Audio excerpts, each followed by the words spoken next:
All right. All right, folks, welcome back to the Jimmy O Show, coming to you from Tulane University, where the team is in the middle of fall camp. Instead of our normal studios, we came to them and happy to be here. We just saw our first scrimmage. One of the stars of the program, and one guy we saw a little bit of in the scrimmage, Adonis Friloux. How you doing, Adonis? I'm doing good, man. Doing good. Can't lie. Yeah. How's so first things first. So we most of the Tulane fans already know you, a Hahnville High guy, St. Charles Parish, but third year, right? Yes, sir. But you give us your thoughts, like how's camp been so far? How's it compared to other camps, things like that? How you feeling about where we are? Oh yeah, camp's been an experience for sure. My first year was COVID year, so our camp was shortened like by a lot. It was only like 2 weeks, I think. And my second year, my sophomore year, I was just getting to the groove of things and filling it out after COVID year. So this year, I've been able to really polish things and just put it all together. And I feel like as a team, we coming together and figuring out what's our strengths and weaknesses, and we just building a more bond with each other. So yeah, it's been looking real good. It's very definitely gritty out there too in the trenches. So yeah it is. And so and I want to talk to you a little bit about that. So the and then last year, you said we had the hurricane problem too, of course. But this year, so far so good, and a lot of bodies around. But you're playing mostly a nose, or you playing three, or y'all flip. I'm not sure. Yeah, so with the way the defense is set up, sometimes I can play nose, sometimes I'll be in the three, or be even, or be shade. It just depends on what the defensive coordination is on that play. Yeah, so we don't have a dedicated. In other words, we don't have a dedicated one tech / and then a dedicated three. We flip them, and what that means is, for people, the three tech it's the three technique, which is outside shade of the guard, right? Mm-hmm. And so you're in the B gap, you're a B gap defender, whereas the nose tackle is either over the center or over the inside of the guard, and you're an A gap defender. But here it's determined by the offensive strength. Yeah, we base it off of what the offense is running. Yeah, and so I wanted to talk to you a little bit about that because I think one of the reasons people flip them is that the three techs are easier, I think in most cases, easier pass rush plays, right? Yeah. Now, which do you prefer? Do you prefer to be the big guy that's taking on the double in the middle on the run, or do you prefer to be that guy out there on the three trying to get a one-on-one pass rush? I'm gonna be honest. I feel like the three tech is the more easiest position because you just got one person you're mostly focusing on. The nose is the more particular. You gotta be the more tougher and aggressive one because you could be going against 3 people, 2 people, or just one person. So sure. It really just depends. But I'm able to play either position. But I rather prefer being a three tech. But nose guard's not that bad for me either. So I mean, if I was being honest, man, and I was a defensive tackle at Tulane, I'd rather be a three just because that puts me further away from Sincere, to be honest. He's a nice guy and all, but Sincere looks like he wouldn't be a lot of fun to try to stand up and get through to get to a quarterback or whatever. Me and Sincere definitely be battling every practice. Yeah. Yeah, y'all both, but you're both low leverage players. You're both guys who are trying to low man wins. Just trying to get under each other. It's both hard to beat in that regard. Do you have any background as a wrestler or anything? Did you do any of that growing up? Nah. Actually, my high school coach tried to get me to do wrestling, but my mom, she did not want me to do it. She was strictly football and no extra stuff. So yeah, but it looked interesting from all my teammates that are wrestlers, and I seen their highlights and stuff. I'm like, that looked kind of cool, but I ain't never got a chance to do it. Yeah, that's I always hated blocking the wrestlers. I think I've said it on the show before, but wrestlers are good with their hands. They're good with leverage. They're good, and it's so much of that. So much of what happens in the trenches is really hand placement.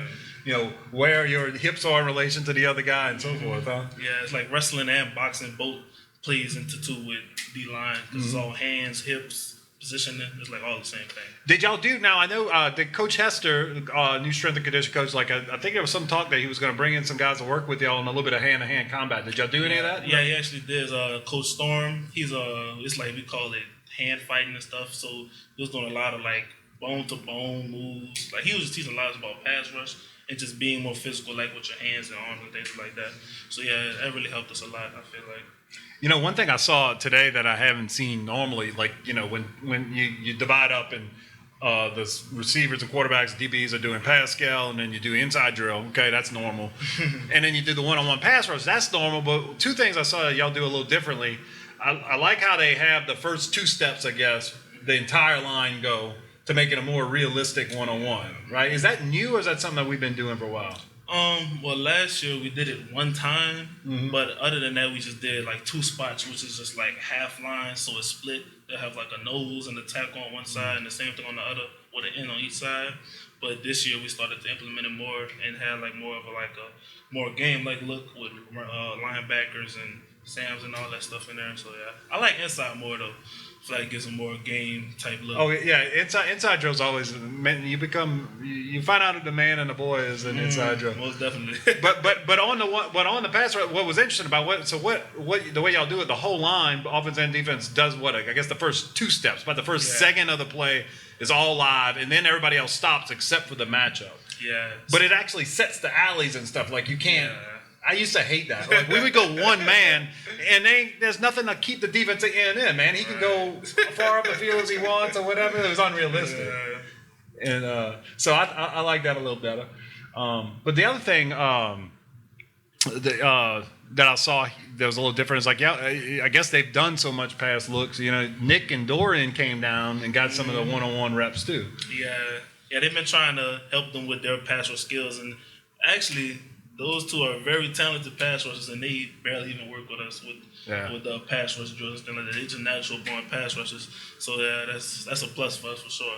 Yeah, I think, and they make your life a lot easier. Like when you are in that nose and you got Nick threatening the A gap. Yeah, they're just washing the quarterback out towards you, so you just get the sack easily. Yeah, they can't be putting two guys sitting on you when one of them are coming up the A gap. Everybody. Yeah, you get a little bit freer reign, because I feel like correct me if I'm wrong, you feel like if you get a one-on-one situation, that guy's got his hands full. You're going to win that. Definitely, yeah. So, like, with one-on-ones, it's like since high school, I've been just good at beating one-on-ones. They got to put two people on me.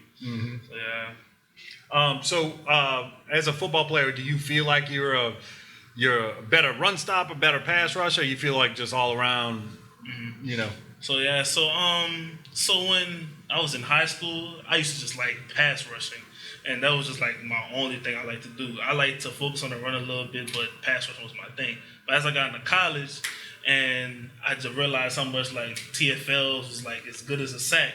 So I used to try to up my run game. So now I'm actually starting to fall more in love with like run defense. But I've always loved sacking the quarterback. That's of course no-brainer right there. Now speaking of sacking quarterback, did you ever get you one against Destrehan? Oh man, Destrehan. I think out of my whole high school career, I think I probably sacked the quarterback twice. They used to always just run plays away from me. Even No Italian, she admitted to me, he was like, bro, that game, the coach told us to just run the ball away from me. I was like, that's crazy. Right, yeah. So I was asking because we got that's a bit of rivalry. I'm from Lutcher area, but I went to St. Charles. And so in the river parishes, everybody knows Hawnville, Destrehan. You know, that's big. It's like Lutcher, St. James. I mean, that's just a hated rivalry. And so we got guys from both sides of that on this. We've got Noah and Macon on one side, and you and Jaquan on another. Yeah. So who won the most while y'all all there, or during your career at least? Well, during my career, Destrehan won the most. Okay. I think when Jaquan was here, I think it was probably tied up.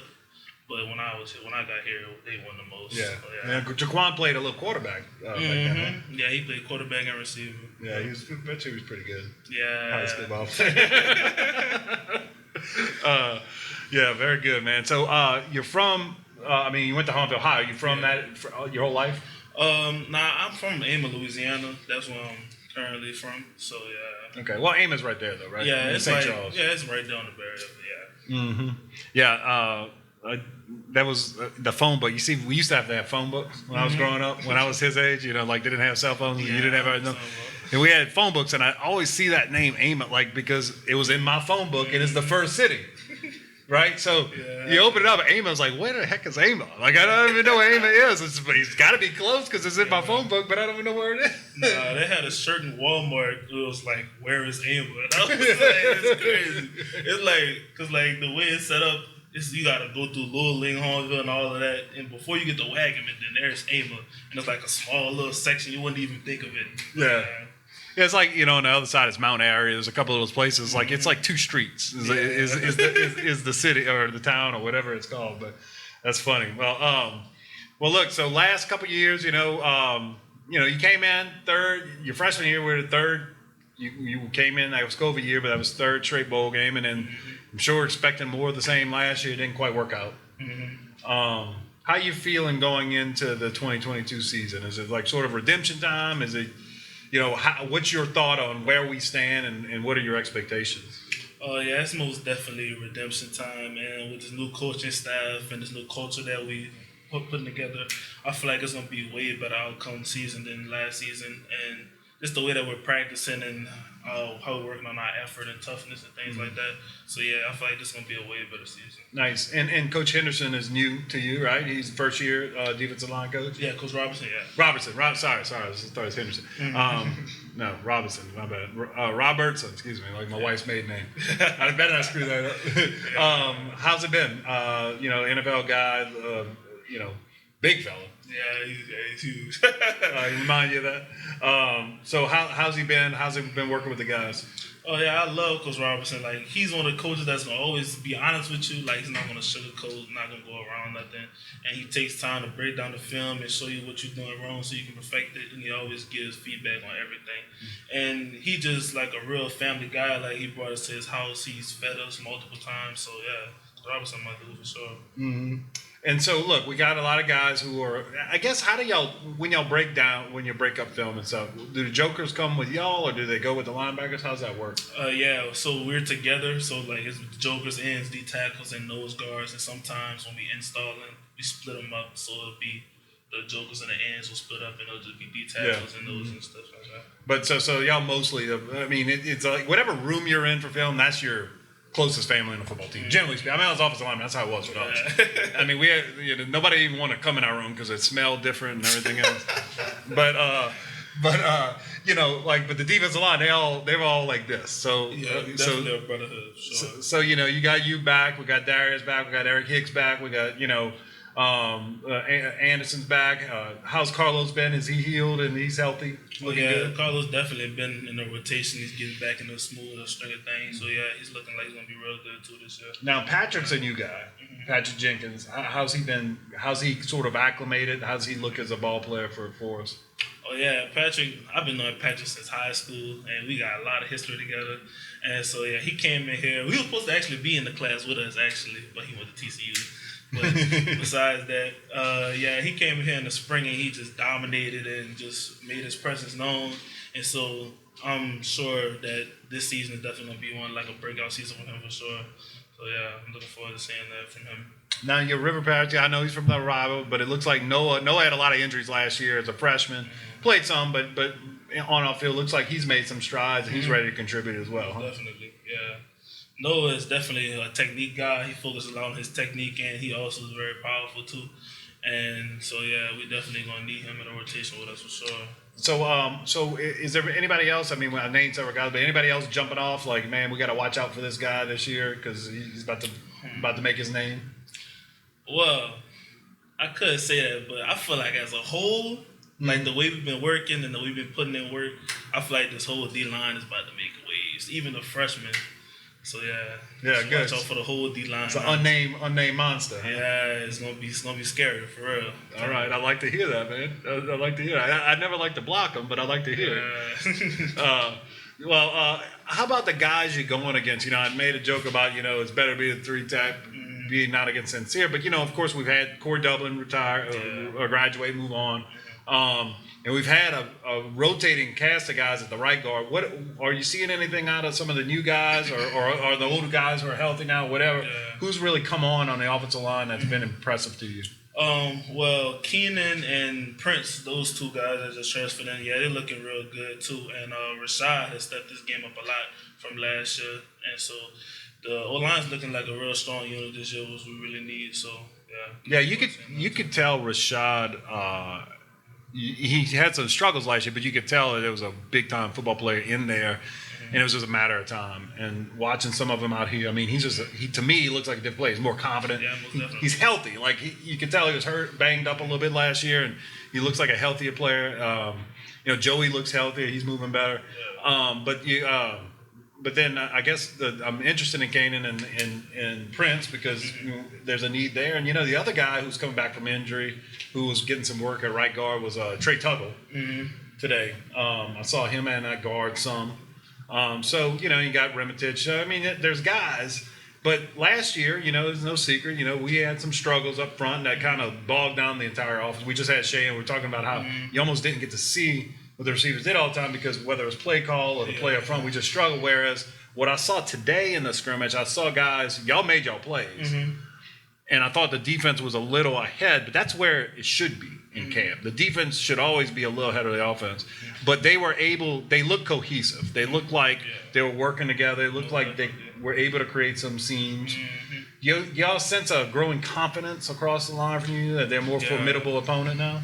Yeah, I feel like as a group, they've come together and like they're a real brotherhood because I see them after practice. They're always working with each other, working out like technique drills and stuff like that, and they're always like taking each other out to eat and stuff like that. So they got a real brotherhood over there, and they're gonna come very strong this year. So.